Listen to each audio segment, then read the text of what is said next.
बच्चों, अब question number 4 पर आ गए हम। क्वेश्चन 4 में क्या करना है बेटा, अब आपको सेट बिल्डर फॉर्म में कन्वर्ट करना है और दिया हुआ है आपको टेबुलर फॉर्म यानी रोस्टर फॉर्म। अब सेट बिल्डर फॉर्म का मतलब है स्टेटमेंट।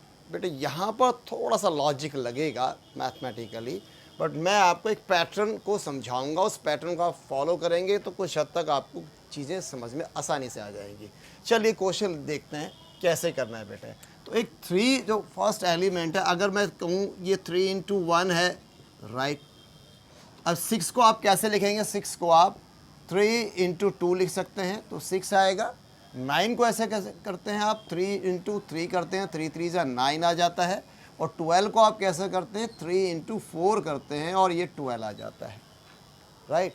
अगर मैं आपसे ये कहूँ कि ये जो 3 है और यहाँ पे भी 3 है, यहाँ पर भी 3 है, तो ये कुछ क्या बता रहा है, ये इंडिकेट क्या करता है कि ये 3 जो है सभी जगह सेम आ रहा है। और जो इसके बाद का जो नंबर है, ये 1, ये 2, ये 3 और ये 4, क्या लग रहा है आपको, 1 2 3 4 नेचुरल नंबर, राइट। तो क्या मैं इस नेचुरल नंबर को n ऐसे लिख देता हूँ, राइट। और n क्योंकि नेचुरल नंबर है तो मेरे को यह मेंशन करना पड़ेगा नेचुरल नंबर n। बेटा ध्यान रखना, मैंने होल नंबर नहीं बोला, मैंने इंटीजर नहीं बोला। रीज़न यही है कि 1 2 3 आ रहे हैं, दैट मीन्स 0 नहीं आ रहा तो होल नंबर, अदरवाइज मैं w भी लिख सकता था, राइट। इसी तरह से नेगेटिव आते हैं तो मेरे को इंटीजर मेंशन करना पड़ता। चलिए एक कंडीशन और है बेटा, गौर से देखो क्या है जल्दी से, कि 1 2 3 4 जो n है 4 तक ही जा रहा है, इससे ज़्यादा नहीं जा रहा है, तो ये इसकी रेस्ट्रिक्शन है। ये इसमें आपको लिखना पड़ेगा कि 4 से ज़्यादा नहीं जा रहा, that means equal and less, दोनों कंडीशन को आप मेंशन। हाँ ठीक है, आप चाहो तो इसको n लेस देन 5 भी कर सकते थे, वो भी गलत नहीं है, लेकिन ये ज़्यादा ठीक लग रहा है, ये भी चलेगा बेटे। चलिए अब आपका सेट तैयार हो गया। सेट बिल्डर फॉर्म में कुछ नहीं करना, यहाँ एक x लिख देना है, सच दैट x लिख देना है। x क्या, x का फॉर्मूला जो निकल के आ गया उसे यहाँ पे लिख देना है। कॉमा लगाया, n belongs to natural number है, कॉमा लगाया या एंड लिख करके आप इसकी कंडीशन रेस्ट्रिक्शन जो है वो 4 तक है, ये भी आपने तीनों चीज़ें यहाँ पर मेंशन कर दी है, बन गया set. I hope it is clear. चलिए अब दूसरे को देखते हैं बेटे, जल्दी से करते हैं। आप 2 को देखो बेटे, 2 1 जा 2 हो रहा है, बिल्कुल ठीक है सर। अब मैं सोचता हूँ चलो मैं ऐसे ही कर लेता हूँ भाई, 2 2 जा 4 हो रहा है, बिल्कुल सही है जी। 2 3 जा कहाँ आ रहा है, 8 चाहिए हमें, 8। 2 1 जा 2, 2 2 जा 4, 2 3 जा यहाँ 1 2 3 पैटर्न होना चाहिए था, 2 2 कॉमन होना चाहिए था, लेकिन 2 3 जा तो 6 होता है, तो ये पैटर्न यहाँ पर अब नहीं चलेगा। तो अब क्या करते हैं बेटा, देखो अब मैं इसको क्या करता हूँ, गौर से 2 को मैं एज इट इज रख देता हूँ बेटे, और 2 को देखो बेटे, ये 4 है, इस 4 की जगह मैं क्या करता हूँ 2 इंटू 2। चलिए मैं ऐसा लिख देता हूँ, 2 इक्वल टू 2 हो गया। अब चलते हैं इस 4 के लिए, 4 के लिए मैं क्या करता हूँ 2 2 जा 4 ऐसे लिख दिया, ये भी चलेगा, ठीक है। 8 के लिए मैं क्या करता हूँ कि मैं 8 को जो है 3 टाइम्स कर देता हूँ। ये देखो 2 1 टाइम आ रहा है, या 2 2 टाइम्स आ रहा है, या 2 3 टाइम्स आ रहा है। अब इसी तरह से आप 16 और 16 को भी 4 टाइम्स करके आप निकाल सकते हो बेटे, और 32 को आप 5 टाइम्स 2 से मल्टीप्लाई करेंगे, then you will get the answer. तो अब ये हो क्या रहा है बेटा, कुछ नहीं हो रहा है बेटे। यहाँ पे गौर से देखो, ये 2 की पावर 1 है, और यहाँ पर 2 की पावर क्या हो जाएगी बेटा 2, और यहाँ पर 2 की पावर कितनी हो जाएगी 3, यहाँ 2 की पावर 5, और यहाँ 2 की पावर 4। ऐसा कुछ हो रहा है बेटा। अब इस पैटर्न को देखते हैं बेटे, क्या समझ में आता है बेटे, कि नीचे जो बेस है वो सेम है, 2 2 2 2 एंड 2, लेकिन जो पावर है वो पावर क्या है 1 2 3 4 एंड 5। पावर किसमें आ रही है बच्चा, 1 2 3 4 5 में आ रही है। अभी बताया 1 2 3 5 क्या होता है, नेचुरल नंबर, तो इसको हम n लिख सकते हैं। क्योंकि यह नेचुरल नंबर है तो मैं इसको बिलोंग्स टू नेचुरल नंबर लिख दूंगा। और रेस्ट्रिक्शन भी है भाई, इससे ज़्यादा उससे कम एक दायरे में भी रहना चाहिए उसे, तो वो दायरा क्या है कि 5 से ज़्यादा नहीं जा रहा है, तो लिख देंगे बेटा n is less and equal to 5। हो गया सेट। चलो लिख डालो बच्चा, आगे फार्मूला लिख देंगे x such that x equal to 2 raised to power n, n belongs to natural number and n less than equal to 5. This will be your set builder form for this particular set. Now come to the another one. Look at the, अब मैं रुकूंगा नहीं बेटा, 5 power 1, 5 को हम 5 की power 2, 5 5 5 जा like that, इसको हम लिख सकते हैं 5 इंटू 5 इंटू 5, दैट मीन्स 5 5 जा 25, 25 जा अगेन 125, इसको हम 5 की पावर 4 करेंगे, जब 125 को फिर 5 से मल्टीप्लाई करते हैं तो यू विल गेट 625। इसमें मैं ज़्यादा समय नहीं दूंगा, आई होप समझ गए होंगे बेटा, ठीक है। तो अब इसी को एक पैटर्न दिखाई दे रहा है हमें बच्चे, यहाँ पर क्या पैटर्न दिखाई दे रहा है, ये 5 सेम है, 1 2 3 4, तो यहाँ पर n आ जाएगा, नेचुरल नंबर आ रहा है, राइट, और n आ गया तो मैंने यहाँ पे लिख देना भाई n तो नेचुरल नंबर है। अब इसकी भी रेस्ट्रिक्शन है, ये कब तक जा रहा है, कहाँ तक जा रहा है, 4 तक ही जा रहा है, तो n is less and equal to 4 हो गया, एंड ये आपका सेट बन जाता है बच्चा, x such that x is equal to 5 power n, n belongs to natural number and n is less than equal to 4. This is your third question. Now done. Now come to the fourth one. Fourth one says what? देखो बेटा इसके अंदर का गौर से देखो 2 4 और 6, यहाँ में अगला कुछ भी नहीं दिया गया है, तो हमें कुछ ज़्यादा सोचने की ज़रूरत नहीं है। वैसे एकदम डिजिट देता तो शायद और आपको अच्छा रहता शुरू में, लेकिन हमें समझ में आता है कि इसके अलावा बहुत से पैटर्न बन तो सकते हैं, पर उतने ज़्यादा डिटेल में नहीं जाना है। यहीं से आपको समझ लेना है 2 4 6, अब क्या होने वाला है बेटा 8 10 12 ऐसा कुछ होने वाला है, तो ये आपको क्लियरली दिखाई दे रहा है, ये क्या है बच्चा, ये इवन नंबर है, इवन नेचुरल नंबर है बच्चा, समझ में आया बच्चे, गुड। तो अब इसको हम बना देते हैं भाई स्टेटमेंट, क्या बनानी है statement, x is equal to, क्योंकि यहाँ पर कोई इक्वल टू फार्मूला तो बना नहीं है, तो इसी को ये लिख दिया जाएगा statement, x is an even natural number. अब ये डैश डैश जा रहा है, दैट मीन्स वो आगे कहाँ पे रुक रहा है, रेस्ट्रिक्शन ही नहीं है, दैट मीन्स हमें भी बोलने की ज़रूरत ही नहीं। जब कंडीशन ही नहीं दी है, रेस्ट्रिक्शन नहीं दी, छोटा बड़ा कहाँ तक जाएगा, तो हमें भी क्यों बोलना, राइट। तो ये हमारा आंसर हो गया बेटे। चलिए अब आखिरी क्वेश्चन पे चलते हैं बेटे, 149। यहाँ पर थोड़ा सा लॉजिक लगाना है, थोड़ा सा लॉजिक, वो क्या है बेटे मैं समझा देता हूँ। अगर मैं 1 की पावर कुछ भी लिखूँ तो 1 ही रहने वाला है बेटा, राइट। आप 1 को तो चलो 1 ही लिख देते हैं, 4 को हम कैसे लिख सकते हैं कि 2 की पावर 4। तो एक आपको याद अगर आ रहा हो बेटे, ये कुछ 1 4 9 ये परफेक्ट नंबर हैं, जिन स्क्वायर रूट जिनके निकलते हैं बेटा, तो इसको मैं 2 स्क्वायर लिख दूंगा, 9 को मैं 3 की पावर 2 लिख दूंगा, और 10 को मैं 10 की पावर 2 लिख देता हूँ, तो वो 100 ही आएगा। 10 raise to power 2 means 100, 3 raise to power 2 means 9। बस अब इतना अगर आपको समझ में आ गया है तो बेटा आप अब चलते हैं, देखो बेस, देखो यहाँ पर बेस क्या है, अब यहाँ पर बेस क्या हो रहा है बेटा, वेरी कर रहा है, तो क्या चीज़ पावर पे चलते हैं भाई। पावर क्या है, देखो यहाँ पर अगर मैं 1 की पावर 2 लिख दूँ, 3 लिख दूँ, 5, तो 1 ही रहने वाला है बेटा। तो यहाँ पर 2, यहाँ पर 2, यहाँ पर 2, यानी कि पावर जो है वो फिक्स है, तो जो चीज़ फिक्स है भाई उसे तो आप लिख दो फिक्स 2, और जो बेस है उसमें आपको चेंज आ रहा है, तो मैं उसकी जगह क्या चेंज आ रहा है, 1 2 3 4 5 6 नेचुरल नंबर है वो, राइट, तो मैं उसको n लिख सकता हूँ। अब क्योंकि ये n को मैंने नेचुरल नंबर बोला है, जो आप दिख रहा है यहाँ पर 0 है नहीं, नेगेटिव है नहीं, अब इसकी भी रेस्ट्रिक्शन हमें दिख रही है 10 तक ही जा रहा है बेटा, तो इसलिए इसको भी लेस एंड इक्वल टू 10 कर देंगे, और ये ही हमारा सेट बन जाएगा बच्चा, x such that x equal to n square, n belongs to natural number and n is less and equal to 10। ये रहा हमारा क्वेश्चन नंबर 4 कंप्लीट। अब आ गए हम लोग बच्चे क्वेश्चन नंबर 5 पर। 5 में पूछा गया है कि list all the elements, means tabular form में लिखना है बेटा। तो बहुत मुश्किल नहीं है, राइट। चलिए जल्दी से शुरू करते हैं बेटा। एक्स एज इन एक्स क्या है बेटा, is an odd natural number. तो ये तो बहुत ही सिंपल है बच्चे।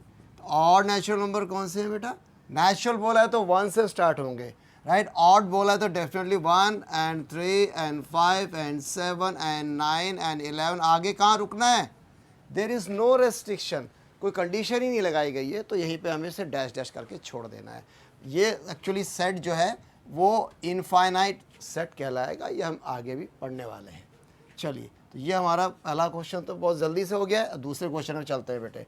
अब यहाँ पर बोला गया इंटीजर, इंटीजर्स का मतलब बच्चे क्या होगा, -3 -2 -1 0 1 2 3 4 5 6, तो ये इस तरह से हो गए, ठीक है ना। अब यहाँ पर हमें क्या देखना है बेटा कि ये हाफ बोला गया है, माइनस हाफ, माइनस तो इधर होगा, और हाफ मीन्स क्या होता है बेटा 1 और 0 के बीच में, तो यहाँ पर कहीं एक पॉइंट होगा, ये होगा आपका माइनस हाफ। और ऐसे ही 9/2 मीन्स 4.5, 4.5, तो वो कहाँ होगा, 4 और 5 के बीच में होगा। और x की कंडीशन क्या है कि वो तो x की कंडीशन क्या है, वो इन दोनों के बीच के एलिमेंट्स है या बीच के नंबर्स हैं। तो इसका मतलब ये यहाँ से लेके इसके बीच के एलिमेंट्स कौन से क्लियरली दिखाई दे रहे हैं बेटा, इन दोनों के बीच में नंबर्स कौन से, 0 1 2 3 4। लेकिन हम डेसिमल वाले नंबर्स नहीं लेंगे, रीज़न है क्योंकि x एक इंटीजर है बेटा। तो बस हमारा काम यहीं पे फिनिश हो जाता है बेटा। अब इन्हें लिख लेते हैं 1 2 3 4, बस हो गया आंसर। चलिए क्वेश्चन नंबर 3 पे चलते हैं। ये थोड़ा सा आपको हल्का सा समझाना पड़ेगा एक एक करके। इंटीजर बोला गया है बच्चे, देखो हालांकि हम और तरीके से भी कर सकते हैं, पर बहुत ही नॉर्मल तरीके से समझाने की कोशिश करता हूँ मैं। तो इंटीजर तो वही हो जाएंगे बच्चे हमारे पास, -3 -2 -1 0 1 and 2 and 3 and 4 like that, right. अब इनमें से रेस्ट्रिक्शन हमारी ये है बेटा, एक्स स्क्वायर, तो ये आपके पास फार्मूला बन जाता है बच्चे, x² less N equal to 4। तो x की ऐसी वैल्यू लेनी है बेटे वो 4 से या तो बराबर आ जाए या 4 से कम आए। तो हम 0 से डालना स्टार्ट कर देते हैं बेटे। तो अब 0 को पहले यहाँ पे डालते हैं, फर्स्ट 0 का स्क्वायर करते हैं तो बेटे 0 ही आने वाला है। तो ये हमारा सेटिस्फाई हो गया बच्चे, तो ये आपका एलिमेंट है। अब चलते हैं बेटे 1 के बाद 2 पर। अब 0 के बाद 1 पर चलते हैं। तो 1 का स्क्वायर करते हैं, ऑब्वियसली दिखाई दे रहा है हमें बेटे 1 का स्क्वायर 1 ही रहने वाला है, और जो इससे लेस देन है, तो 1 भी इस बात को सेटिस्फाई करता है बच्चे। अगर मैं यहाँ पर -1 ले लूँ तो -1 का स्क्वायर करो कितना आएगा बच्चों, -1 का भी तो -1 × -1 1 ही रहने वाला है बेटा, माइनस माइनस कैंसिल हो जाएगा, तो दैट मीन्स अगेन 1 आ गया which is also less than 4। सो -1 भी सेटिस्फाई हो गया बेटा। अब चलते हैं क्वेश्चन नंबर 4 की ओर, क्वेश्चन सॉरी नेक्स्ट नंबर की तरफ। तो वो है हमारा 2। तो 2 का अगर मैं स्क्वायर करता हूं तो देखिए क्या आता है बच्चे, 4 आ जाता है। और 4 का मतलब क्या हुआ, 4 = 4, वो भी इस कंडीशन को सेटिस्फाई करता है। और लास्ट में अगर हम इसको -2 ले लेते हैं तो क्या होगा बेटे, -2 का स्क्वायर करते हैं तो वो माइनस माइनस कैंसिल, तो 4 ही आने वाला है। तो यानी कि इसमें भी ये सेटिस्फाई हो रहा है। अब बारी आती है बेटे किसकी, अब बारी आती है हमारे पास इसके बाद का जो नंबर है। अगर 3 लेते हैं तो बेटे 3 कहीं ना कहीं हमें प्रॉब्लम देता है, क्योंकि 3 का स्क्वायर करने पर 9 आता है, वो ना तो इक्वल होने वाला है ना ही उससे वो छोटा होने वाला है। तो आगे के जितने भी नंबर हैं, 3 है 4 है, उन सबको आप करके देखो बेटे वो उससे 4 से छोटे आ ही नहीं सकते। तो इसलिए आगे अब करने का कोई सवाल ही नहीं है। हालांकि इसका एक और भी मेथड है, अगर आप वो करना चाहो, समझ में आता है तो ठीक है, अदरवाइज़ यही एलिमेंट्स आप लिख सकते हैं। वो ये है कि x को अगर मैं यहाँ पे लेकर के आता हूँ, लेट से ये कंडीशन है, तो मैं इसको क्या करता हूँ, -4 इधर लेकर के आ जाता हूँ बच्चों। ये -4 इधर शिफ्ट हो जाएगा, राइट। अब इसका फैक्टर आप करना जानते हैं बेटे, इसका फैक्टर क्या हो जाएगा, 2 का स्क्वायर, और which means x - a² - b² = x - 2 and x + 2, right. अब मैंने यहाँ पे फैक्टर कर दिए बेटे।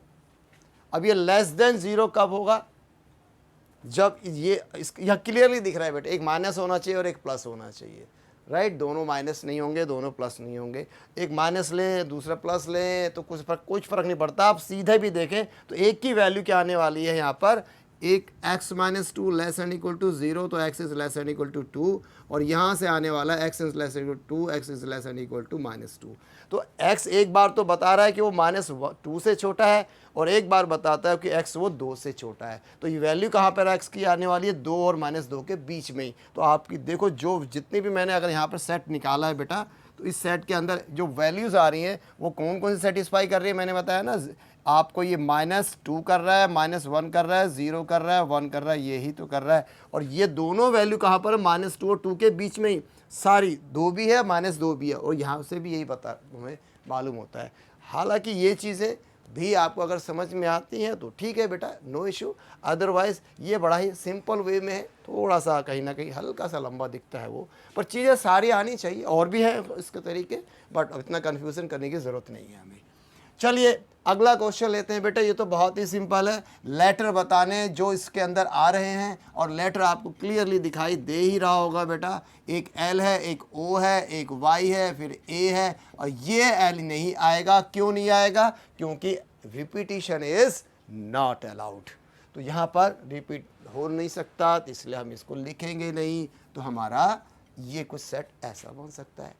चलिए अब यहाँ पर चलते हैं बेटे। इसमें बताया गया, पूछा गया है कि month of the year not having 31 days, वो महीने बताने बेटा जिसमें 31 नहीं होता, यानी कि 30 डेज वाले या उससे कम वाले बताने। तो आपको अगर आप बचपन में आपने पढ़ा हो तो जैसे जनवरी, फरवरी, मार्च, अप्रैल इस तरीके से ही कर सकते हैं। अदरवाइज़ मैं आपको बताता हूँ, जैसे जनवरी, अब मैं फैब लिख रहा हूँ, फिर उसके बाद मार्च, अप्रैल, मई, जून, जुलाई, अगस्त, सितंबर, अक्टूबर, नवंबर एंड दिसंबर। आपने क्या करना है बेटे, पहला फर्स्ट डे 31 का होता है, राइट। इसके बाद 30 अल्टरनेट्स में ऐसे चल रहा है बेटे, 30 एंड 30 एंड 31 एंड 30। और जैसे ये जुलाई और अगस्त आए बेटे, ये दोनों 31 में होते हैं। अब अल्टरनेटिवली आपको चलते जाना है बेटे, 30, 31, 30, 31। अब जो आपके 30 वाले हैं बेटा वो ले लो। अगर आपको याद है तो बात ही ख़त्म हो जाती है बेटे, कुछ बचा ही नहीं है। फिर भी अगर आपको याद करने में दिक्कत होती हो तो मैंने वो यहाँ पर समझा दिया है। तो आप लिख सकते हैं बेटे, फैब हो गया, अप्रैल हो गया एंड जून हो गया, राइट। उसके बाद जून के बाद सितंबर, सीधा सितंबर, फिर उसके बाद नवंबर।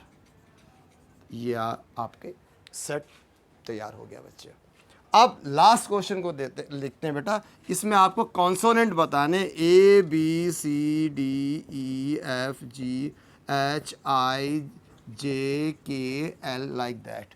अब पहली कंडीशन है कॉन्सोनेंट बताने हैं तो वॉवल्स नहीं होने चाहिए, और वॉवल्स आपके A E I ये वॉवल्स आ रहे हैं तो इनको हम नहीं लेंगे, इसे हटा देना है, राइट। लास्ट में एक चीज़ और बोलेगी, प्रीसीड्स के, दैट मीन्स आपको के से पहले ही लेना है, उसके बाद अलाउ नहीं है, यानी के बाद का लेना ही नहीं है, यानी कि ये आल्सो नॉट अलाउ, इसके बाद हमने जाना ही नहीं था, इसलिए मैंने और छोड़ दिया बच्चों। तो अब इसके इधर वाले जो बाकी बच गए वॉवल्स को हटा करके वो आप लिख दीजिए, आंसर आपका आ गया बेटा।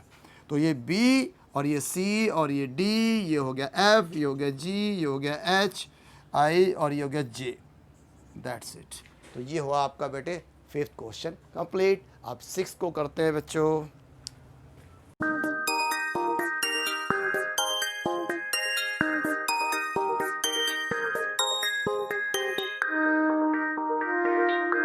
ओके बच्चों, अब चलते हैं इस एक्सरसाइज 1.1 का आखिरी क्वेश्चन। ये मैचिंग में है, तो राइट साइड जो इसका इंपॉर्टेंट है, स्टेट बिल्डर फॉर्म, ठीक है। इसके अंदर स्टेटमेंट को आपने टैबुलर फॉर्म में कन्वर्ट करना है, बाकी तो कुछ रह ही नहीं जाएगा बेटे। बहुत मुश्किल नहीं है बेटा, कर लेते हैं, हम कुछ प्रैक्टिस कर चुके हैं थोड़े बहुत। तो चलिए पहले क्वेश्चन में देखिए, x is a prime number. तो प्राइम नंबर आपको पता ही है बेटा, प्राइम नंबर्स कौन कौन से होते हैं, 2, 3, 5, 7, 11, 13 लाइक दैट, ठीक है। दूसरी कंडीशन क्या है बेटा, डिवाइजर ऑफ 6। इसका क्या मतलब बेटा कि वो नंबर, इनमें से वो नंबर लेने जो 6 को डिवाइड करते हैं पूरा का पूरा। तो मैं पहले 2 ले लेता हूँ। 2 से अगर मैं इसको डिवाइड करता हूँ 6/2 लाइक दैट, तो ये पूरा चला जाता है। 2 1 जा 2 3 जा, कंप्लीटली डिविजिबल है, इसलिए दिस इज राइट आंसर बेटा। तो ये आंसर हमारा ठीक है। अब चलते हैं बेटा 3 से। अब 3 से इसको डिवाइड करते हैं तो 3 is also 3 can also divide this 6 number completely. तो 3 2 जा से, that means 3 is also accepted here. तो अब चलते हैं बेटा 5 से डिवाइड करते हैं, 5 से डिविजिबल नहीं है। अब उसके बाद रह गया 7 11 13, ये तो आगे बड़े हो गए तो डेफिनेटली वो डिवाइड नहीं करेंगे, इसलिए हम यहीं पर रुक जाते हैं बच्चों, राइट। चलिए अब सेकंड क्वेश्चन पे चलते हैं। x is an odd natural number less than 10। तो बेटा 2 पार्ट है, लेस देन 10 और ऑड नेचुरल नंबर, तो इसको हम कवर करते हैं बेटा। तो यहाँ पर आपका नेचुरल नंबर हमें पता ही है 1 2 3 4 5, उनमें से ऑड नेचुरल नंबर लेने हैं बेटे। तो 1 3 5 7 9 11 इस तरह से जाएंगे। अब दूसरी कंडीशन है लेस देन 10, 10 से छोटे, यानी 10 से पहले वाले, तो बेटे 11 नहीं चलेगा, इसका मतलब 9 तक ही रुक गए हम लोग, बस निकल गए बेटे, बहुत आसान है। x is a natural number. अब दोबारा चलते हैं बेटा, नेचुरल नंबर की बात हो रही है तो चलिए नेचुरल नंबर लिख लिए जाएं बच्चों, 1 2 3 4 5 लाइक दैट। अब इसमें फिर बोला है डिवाइजर ऑफ 6, यानी कि इनमें से वो नंबर जो 6 को पूरी तरह से डिवाइड करते हो, रिमाइंडर नहीं आना चाहिए बेटे। आप कंफ्यूजन होने की ज़रूरत नहीं है, अगर इस तरह से डिवाइड करते हैं तो हमारा रिमाइंडर यहाँ पे कुछ नहीं आता है, उसको बोला जाता है कंप्लीटली डिविजिबल, ठीक है ना। तो जब हम 1 से करते हैं तो 1 तो सभी को डिवाइड करता है बेटे, 1 6 जा 1, तो ये हमारा एक्सेप्ट हो जाएगा बेटा। अब 2 से जब मैं डिवाइड करता हूँ तो पूरा जा रहा है, तो इसका मतलब 2 भी ठीक है, राइट। अब मैं 3 से डिवाइड करता हूँ तो 3 भी जाएगा बेटा, 3 2 जा 6, नो रिमाइंडर, राइट, 3 भी ठीक है। अब 4 से करता हूँ तो नहीं होता है, 5 से करता हूँ, देखो 4 से आप करोगे तो डेफिनेटली 4 1 जा 4, कुछ ना कुछ रिमाइंडर बच जाएगा बेटा, तो इसलिए 4 कैन नॉट डिवाइड 6 कंप्लीटली। तो इस डिवाइजर का मतलब ही ये है बेटे, रिमाइंडर 0 आना चाहिए। अब इसी तरह से 4 यहाँ पे एक्सेप्ट नहीं हुआ बेटे, 5 से किया फिर उसका 6, तो 6 तो सेम ही हो गया बेटे, 6 1 जा 6, तो वो तो बहुत ही आसान है बच्चा। तो ये फाइनली हमारा एलिमेंट्स निकल आए इस सेट के लिए।